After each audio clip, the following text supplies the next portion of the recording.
Namo Tassa. In this video, it will be a bit of a mix of different things, and they have to do with the different posts for today.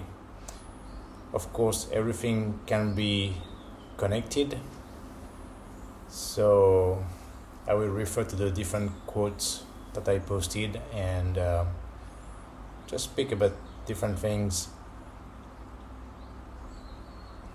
although some of them have been expanded in some other videos. But again, everything is connected, and of course it goes back always to the practice, the teachings. One first thing in general is again about maybe the proper practice, in a sense that the practice is your own responsibility ultimately, even though of course it's important to have a good teacher. But like the quote says, Dharma is very easy, but it can be very hard, and it depends if you practice properly or not.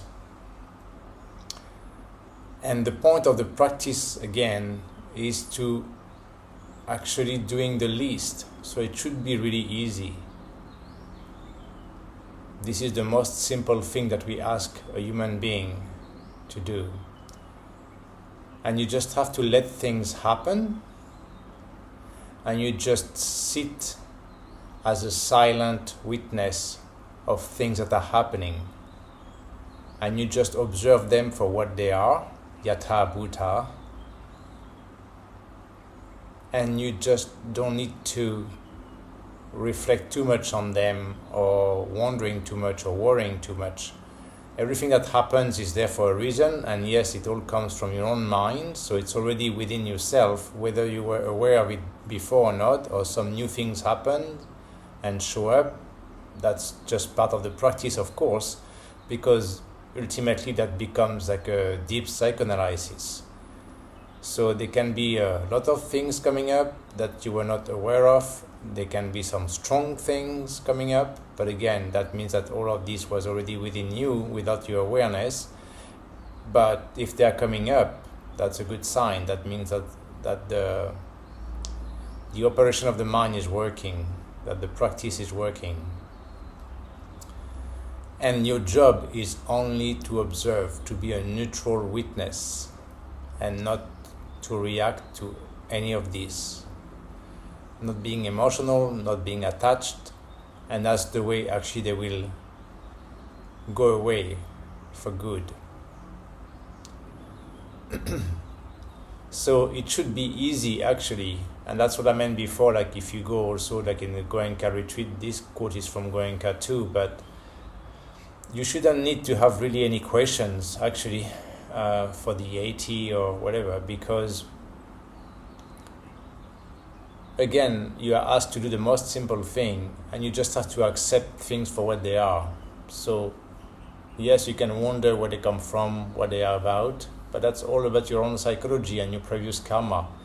So over time, and if you go deeper and deeper in practice, then you will have the answers that you need at a time. They will come in a timely manner.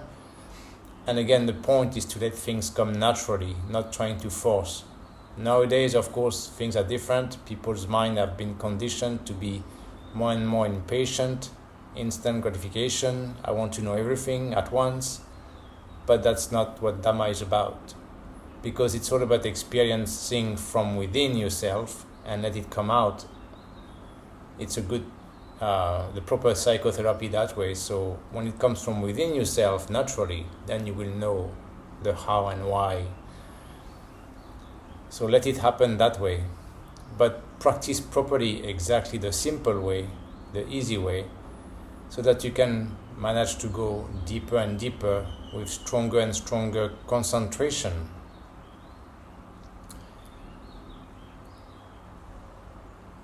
And another quote also is, of course, to say that, I think that from Goenka too, Vipassana is that priceless gem. that can improve your life in every aspect. And of course, ultimately, it can liberate ourselves from the suffering, from the cycle of births and deaths. So if you practice properly and seriously, regularly, of course, that's the whole point, it will bring a lot of benefits in your life, everyday life, in every aspect. And the point is that it is not sectarian as far as a category of people, or, like in India, they have the caste system, unfortunately, which is nonsense and not respectful of nature, because, there can be some very sage people, and some famous Indian sages came from any caste, any level. So whether you are poor or rich doesn't matter. Of course, many, like Goenka, would say that being rich is probably more an impediment and make it more difficult than being poor. And whether this is during easy times or hard times, again, those are not excuses for not practicing properly. Your dedication is what will make a difference. You have to be dedicated to the practice, practicing properly, regularly, steadfastly, always the same. And in that sense, again, going back to earlier, yes, sometimes it can make it easier or more hard depending on the situation, but that's again due to your previous karma. You just have to accept that your karma from previous lives decided the context you were born in and what happens in general in this life. And sometimes people say, well, these people have other priorities because they are so poor. But if you have really real Dhamma and you practice properly Dhamma, you will never feel poor, actually. And you will understand the meaning of existence and life, and you will be able to appreciate it properly. And again, actually, people who are rich as far as money, wealth, many times they feel superior because they feel successful according to the system and what the system wants. And they should be happy, right? And they should have an easy life. But you realize that many of them are not really happy. And actually they create problems. Anyway, they have a lot of drama, even though they are really rich. Why they have so much drama is because they are not even interested in Dhamma, because they think they have already managed their life well and they are successful, supposedly. So they have less interest or motivation for Dhamma, except that when you look at their life, there's a lot of drama in their life, even though they have a lot of money. So again, money, of course, doesn't make the whole thing. So, as I meant, the practice has to be serious. And again, when you have hard times, whether you have family issues, financial issues, work issues, whatever, those are not good excuses to drop the practice. In the contrary, actually, if you practice seriously, at that time, that's where you might get help from Dhamma to solve those situations. So again, it's easy to drop the practice when things are getting a bit tough or worrying, but that's again the wrong move, and then you start to go further and further down anyway. And that's why, on the other hand, some people say as a quote, that some are born lucky and some are not born lucky. But again, this is only, of course, because of your previous karma. And ultimately, anytime somebody tells me about being lucky in life, I tell them, of course, there's no luck in life. So stop using that excuse, which is again the ego, part of that typical ego that likes to feel sorry for itself, of course. And the ego thrives very easily in self-pity. So again, saying about being lucky, not lucky, it's not like that in life. It's all according to karma, and those things can change around anyway. Actually, today my friend Ashin Chanda has a long post about that also, and so it's not about luck or not lucky, but yes, for some people it will take more time to grasp properly Dhamma and to get the right motivation for practicing properly Dhamma, and for some other people they will find it easier, but in a sense that they will have easier the motivation and the real respect of the practice and seeing really the potential benefits there. So that's why they will have an easy motivation. And again, it goes back to that, of course, all the time. It's all about motivation. So again, it's not about being lucky, not lucky. It's about karma. But again, how much effort, right? Virya, again, that's where virya is important, of course. How much effort you will put, and serious effort, proper effort, will bring the results at the end. But yes, for some it will take more time, and for some it will be easier. But it's, of course, due to previous karma, activities, motivation. If you have done already a serious job before, then the karma will be good that way. But the quote says that some people are born lucky or not lucky, but you are actually lucky to be born human. As you would know, for those who are from Buddhist culture, of course, you are lucky to be born human and have, for most, the brain capacity to understand the Buddha Sasana. You encounter the Buddha Sasana in this life, and you have the means to understand the teachings. So this is a very, very huge opportunity that you shouldn't waste for your own good. And exactly if you seize that opportunity seriously, then you will make your life better in a way that will look lucky to other people. And that's why other people will say, oh, you are so lucky in your life. But it's just because you practice. And I will say that because that is exactly my case again. When my life situation now is pretty nice in some ways. And that makes always, the people say at once, oh, you are so lucky. And of course, I will tell them every time, there's no luck. And I know that from experience. Why? Because I have actually put up with a lot of things. I have worked really hard in different ways, a lot. And even though I was not born poor or in some part of the world where, there is a lot of civil unrest or war, I'm not a young Palestinian or whatever.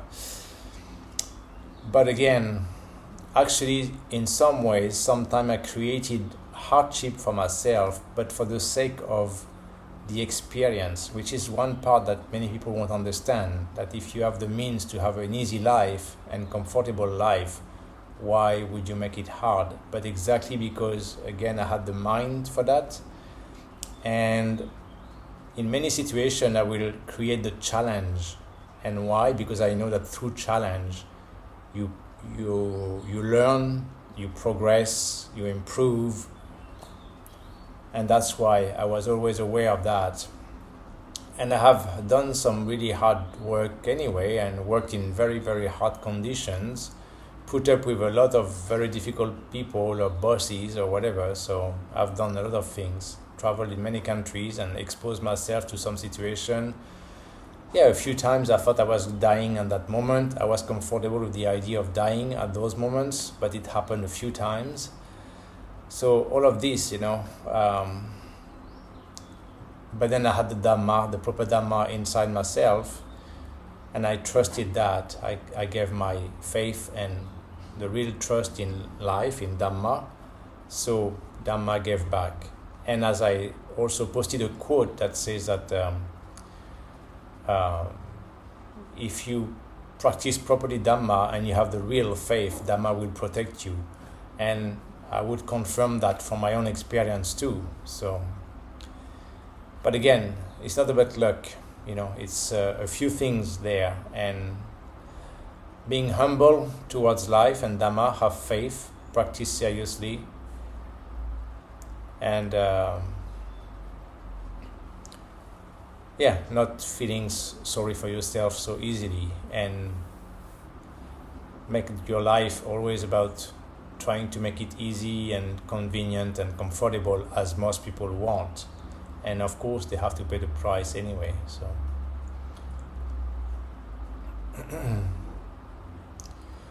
So like when people talk about being lucky like that, also actually that's their ego which is speaking, without knowing, of course, they don't know my story, but what they see is the situation right now, and they say you are so lucky. And that again confirms, when you don't have Dhamma within yourself, then those words are motivated by Lobha and Dosa actually. So again, those are the people who don't have real Dhamma, and it's Lobha and Dosa. It's jealousy, envy, things like that, and it's opposite of proper Dhamma, as the opposite of Metta and Mudita that you should have towards anybody that way, right? If you see somebody who has a good life, then you should be just happy for them, and you should have Metta all the time, the 4 Brahma Viharas. But again, this is the ego, right? It's easy to be in that vicious cycle.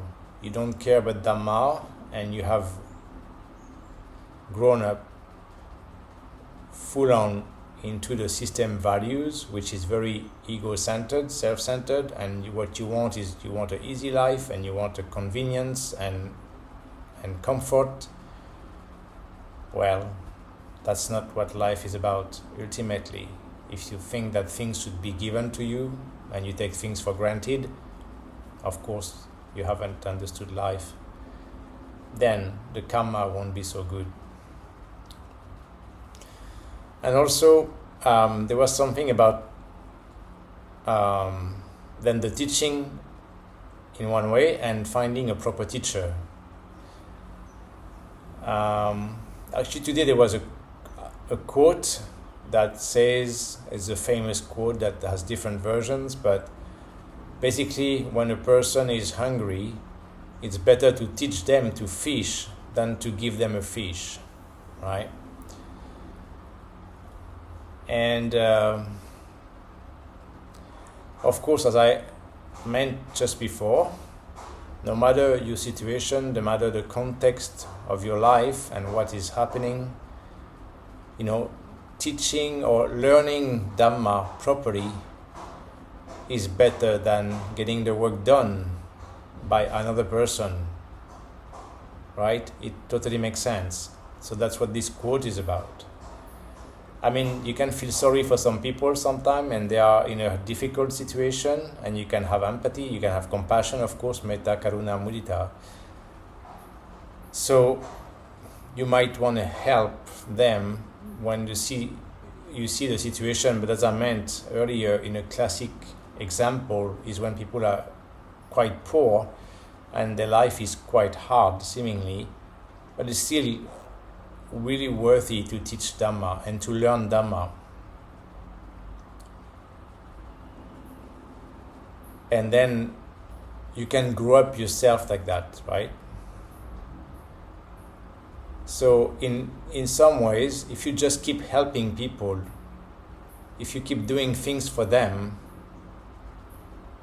then they don't really learn, right?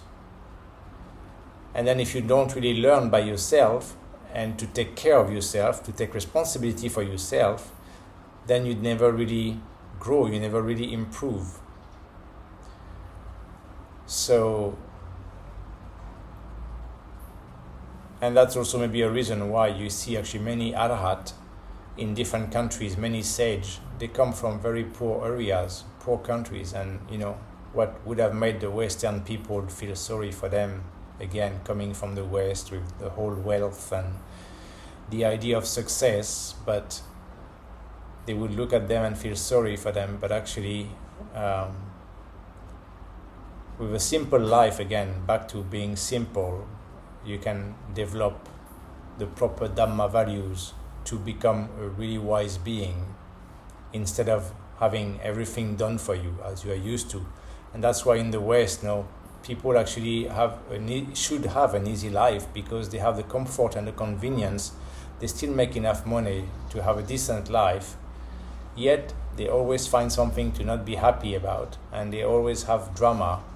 And then that's why the West has created all those kind of work fields around, self-help, personal help, healing.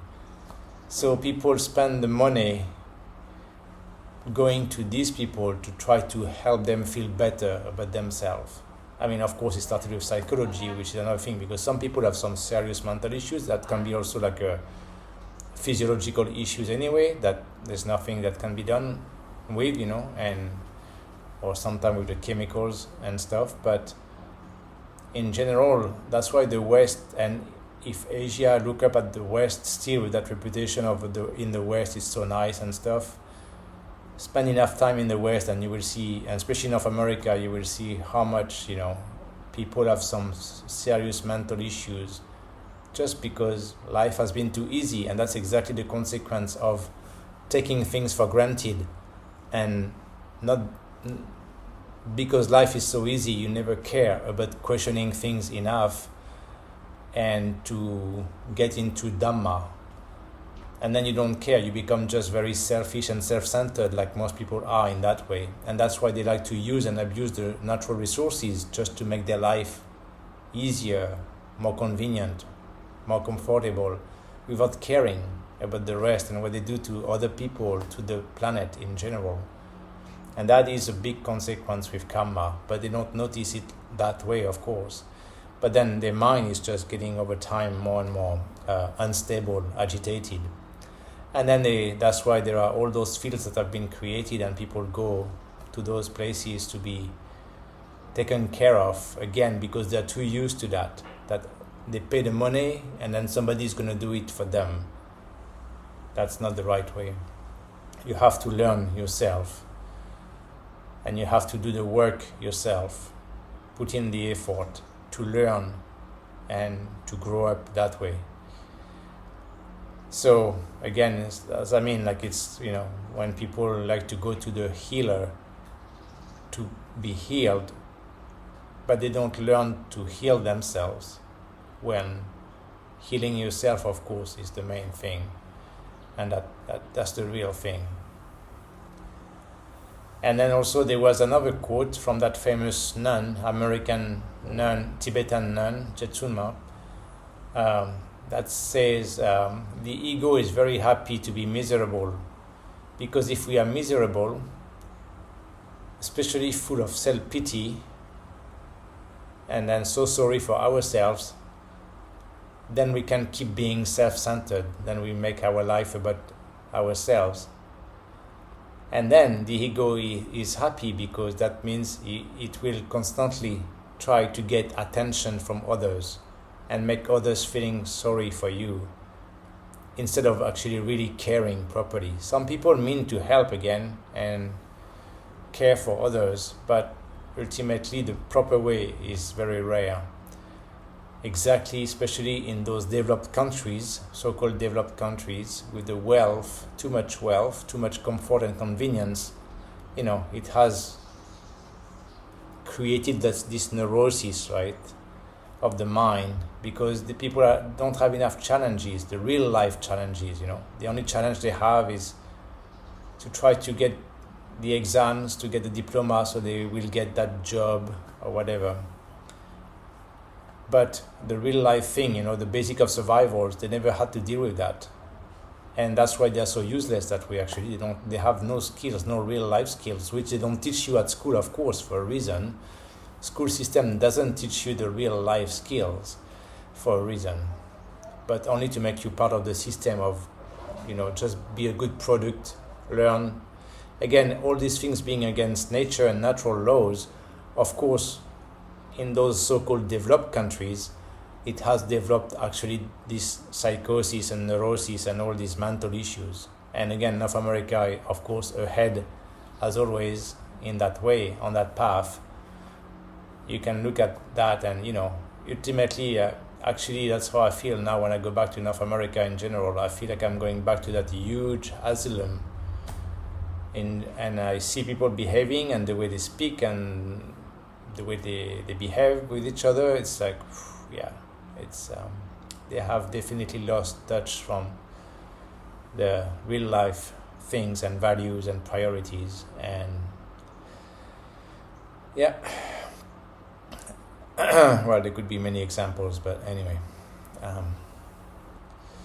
But that's the point again. So especially in that culture, people really they're very narcissistic. So that's why the whole culture of the makeup and all about image, me, and image. And that's all the big priority in their life, not the real life priorities. And so at the end, it's all about me. And it's all about the ego and trying to get the attention. And the typical way that people get attention, and unfortunately, again, as I meant in the last video, how people have become addicted purposely from the companies to their devices and to browse and watch. But what many people browse most is called drama, right? Drama show. Why? Again, yes, developing the addiction to drama. And drama is all about ego, all ego fighting. Again, there was another quote, right? In the war of egos, the loser wins, right? But that's what the society has become for a reason.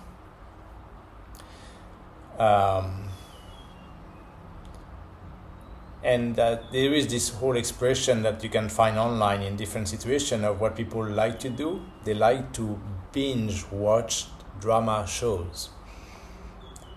That sums up the whole society now, right there. People have addiction, binge watching drama shows. Why? Because they can identify, and by identifying, they keep increasing and reinforcing that nature within their mind. So it's all that vicious circle, and kudos to the one who created this whole system. I warned people already a long time ago, many years ago, when I saw that they had created the reality show, right? The famous reality shows. And if you saw the values that they promoted in those reality shows, that would make, if you have a decent, sane mind, you would think, why? Why would people do that and try to promote that? But basically, what I wrote at the time already, so I don't know, 20 years ago or more, when reality shows became popular, that idea of people are together and you're supposed to be like teams, but there's already competition, usually 2 teams, so you have to work things out together, but at the same time everybody's in competition with each other. And you will try to kick out someone at some point. You have to work together, but at the same time, you have to stump some other people at the end to win over. That is very, very insane, insane madness, values. And this is what the TV has been teaching the newer generations now. Exactly for a reason. Also to learn that deception, to be deceived, has become the norm, and people will betray you anyway, and that's just the norm. And you can lie all the time, that's just the norm. All the politicians are lying constantly now. All the politicians in every government, they are all lying, completely corrupt, and that is the norm that you have to accept now. You have to accept to be completely deceived by your government, and that's all again the same. So that's why the karma of the world is what's happening now and still going in that direction. But again, individual ego is very self-centered, self-interest, feeling sorry for yourself, self-pity always, and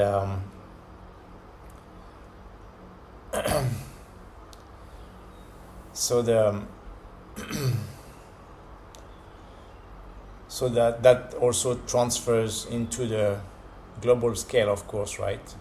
As there are famous quotes in spirituality that says, the global change will only happen in each individual's mind. When each individual will start to make a change, then of course it will happen at a general scale. But so far we are going the other direction, of course, because there is an agenda in place for that.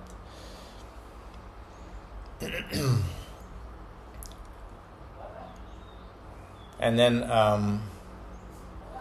there was another quote again from Thich Nhat Hanh that says that if you practice properly and you have the right for the right priorities in life, then you can identify the positive seeds that you want to water every day, and then you train yourself not to water the negative ones. So again, the priorities should be clear.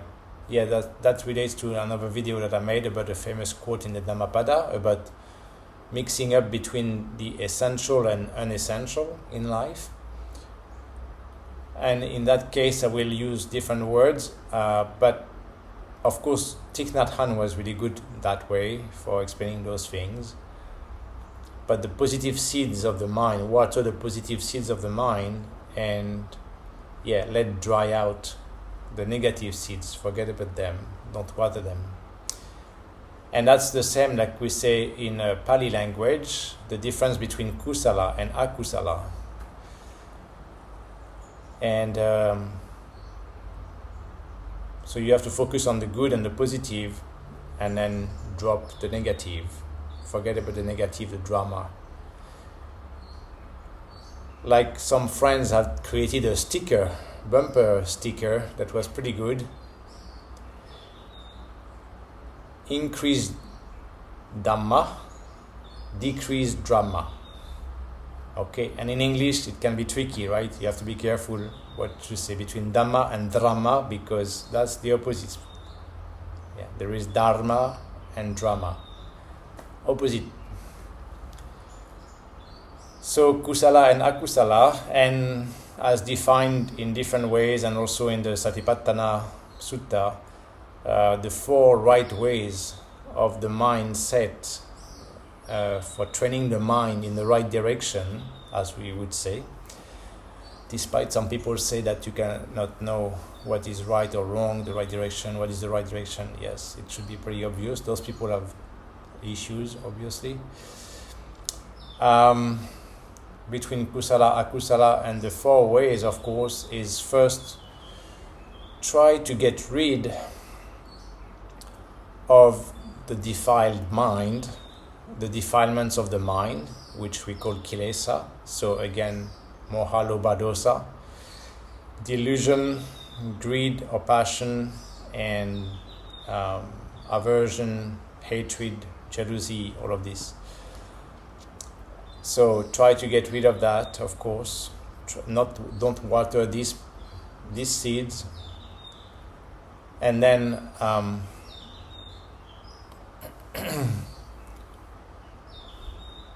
try not to create new ones.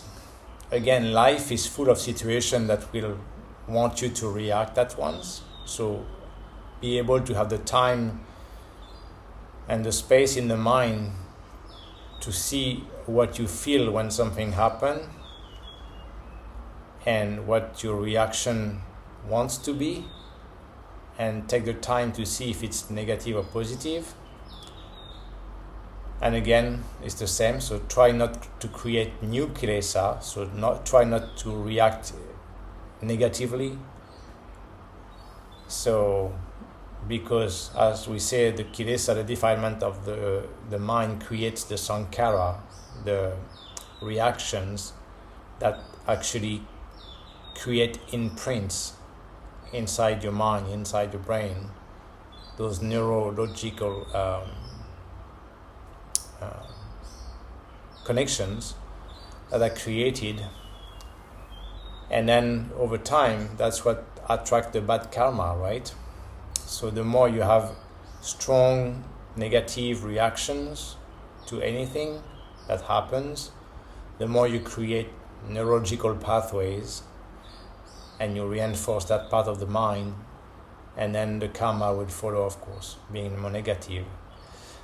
Then number 3, you try to create kusala, or good things, with right good thinking or speaking and doing, or doing good deeds. And of course, as I mentioned before, practicing the 4 Brahma Viharas. Try to keep the mind focused on the metta, karuna, mudita, upekkha, the loving kindness, the compassion, the sympathetic joy, and of course trying to remain equanimous, to not be affected emotionally by whatever is happening.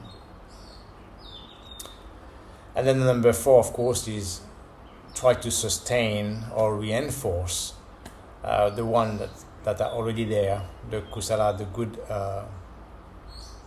mindset, or the positive mindset, of course. Try to keep them and reinforce them. Again, develop the neurological pathways on this side and reinforce your brain, your mind, in that, with that vibration, that frequency.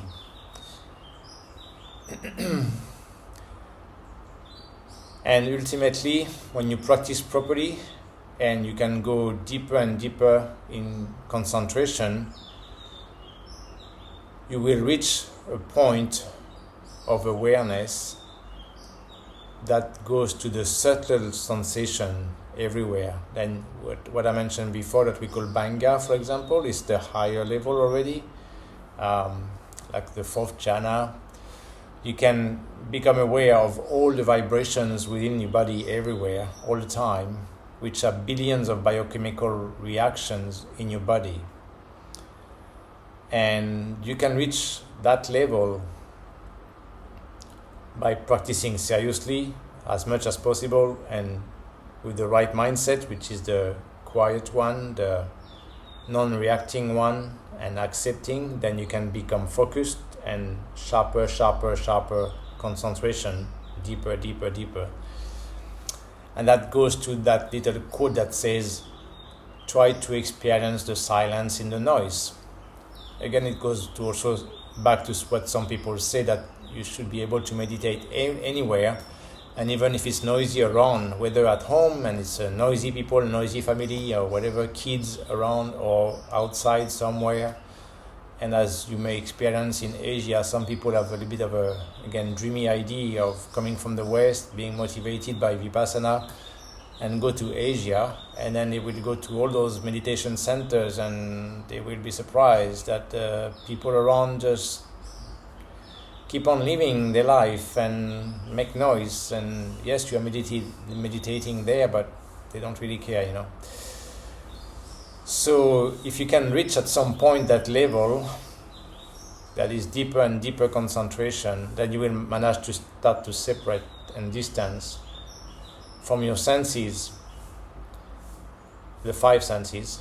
And then, as we say, you can start to experience silence within the noise.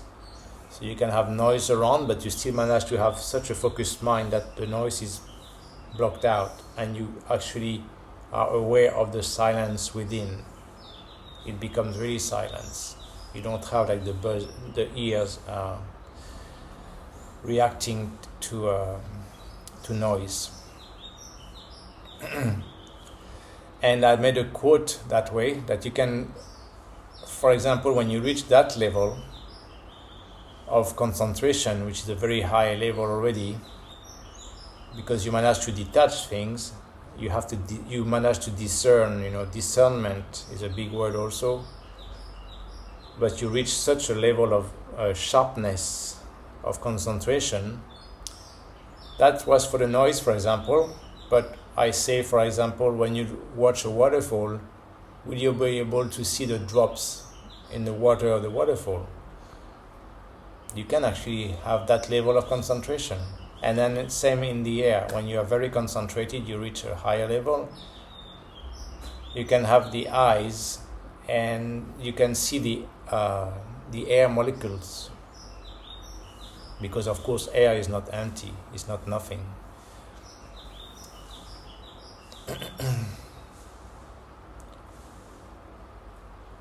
And then you can reach, if you are at that level, in that state, which is a real meditation state and a higher meditative state of such awareness of all the details, subtlest details of matter, phenomena, then, for example, you can see with the eyes the air molecules, but then you will feel the air coming in down to your lungs, processing through the capillaries, and then the oxygen getting into your bloodstream and being carried away to the different areas, and then the oxygen providing the fuel to create that little explosion of this biochemical reaction to give energy, and the whole process of life like that. So you can reach that level of concentration. Then you understand life process, existence process, but at the same time you are aware that this only happens because of those billions of biochemical reactions per second. That's why you become at the same time aware of Anissa, because it has to happen many times, so many times per second, and it's constant vibration, constant change.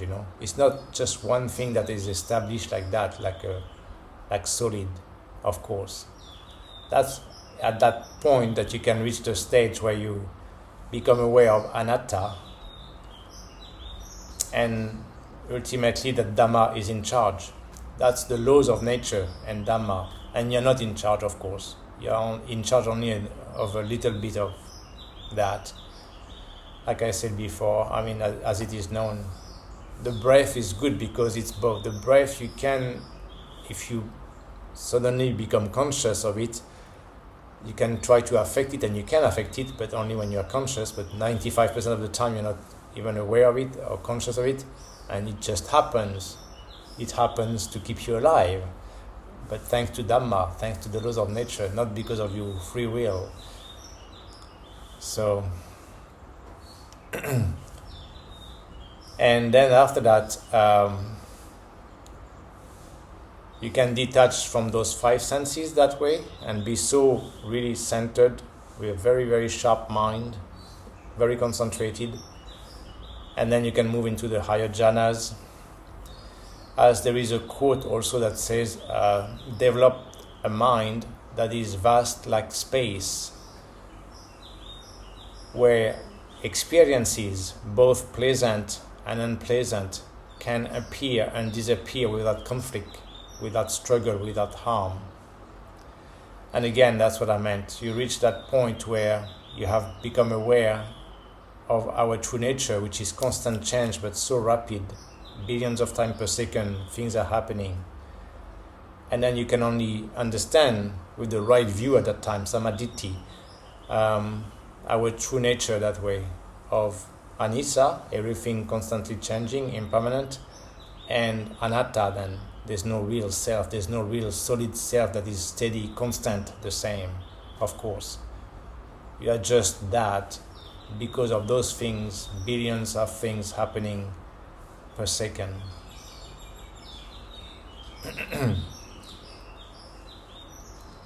And the point again is to develop equanimity, of course. Equanimity is always the key to go higher and higher and to reach the last stage, awareness, equanimity, awareness, equanimity. Upekkha is the key to reach the highest, because you don't react. If you don't react, means you accept with awareness and developing wisdom at the same time, or with wisdom after, then it allows you to go further and further and further, because there's no emotional reaction, there's no personal reaction from the mind, from the ego. So whatever happens, experience, pleasant, unpleasant, whatever, again, back to the beginning of this video, let things happen, just be a silent witness, just develop awareness and understanding, accepting, surrender to what is, and then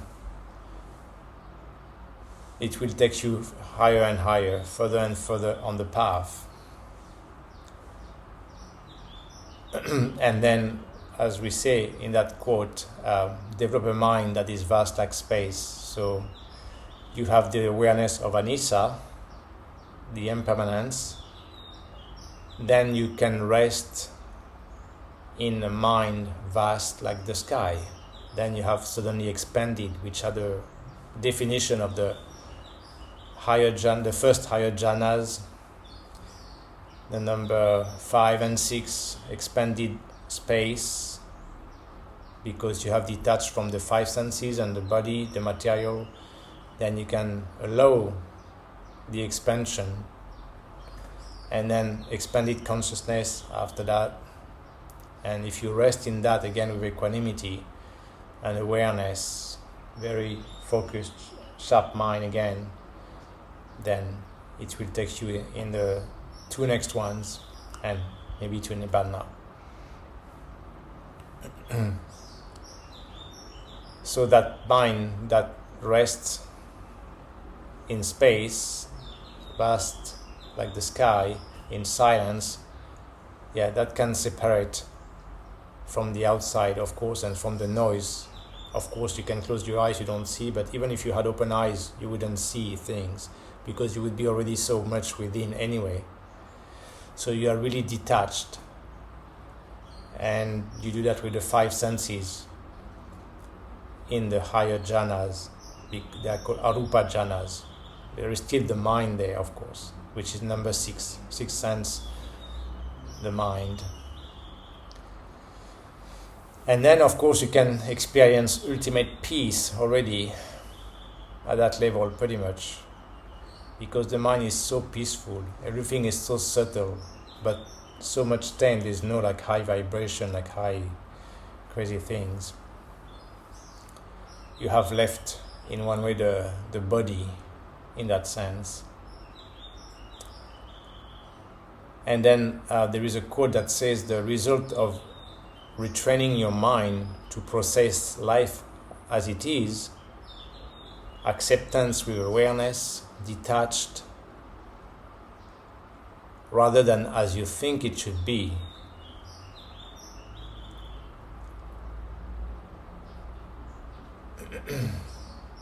Remember that actually peace and wisdom and your karma, they are about your ability to handle uncertainty and constant change in life. So again, it's back to that acceptance of the basic of anicca and anatta, the constant impermanence of things, constant change, and ultimately that then there is no real self, in that sense that there is no real solid self that keeps being the same thing, you, what you consider you, me, that likes to feel sorry for itself and all that, but it's constantly changing. And that's why you get through the process of like the first realizations of the Buddha, that we will all go through a birth and aging, illness and death. There is constant evolution, but of course most of the people, most of the time, are never aware of those levels of change. And so remember, the only certainty in life are indeed constant change. There's always things changing, always evolution, and that you will die one day. You are born to die. So that's the same for everyone. Even though exactly amongst those dramatic, very unwise, primitive-minded, wealthy people, really wealthy, who are so successful and they think they are so powerful, they are really trying to work hard and hard on creating technology to live longer and avoid to die. But again, that's very, very ignorant. They are very, very wealthy, very successful according to society and system, but they are very, very ignorant, very poor, miserable-minded people, very primitively minded. So again, they have the priority wrong, and that's why their life is a little bit drama too. But anyway, that's another thing. So again, at the end, just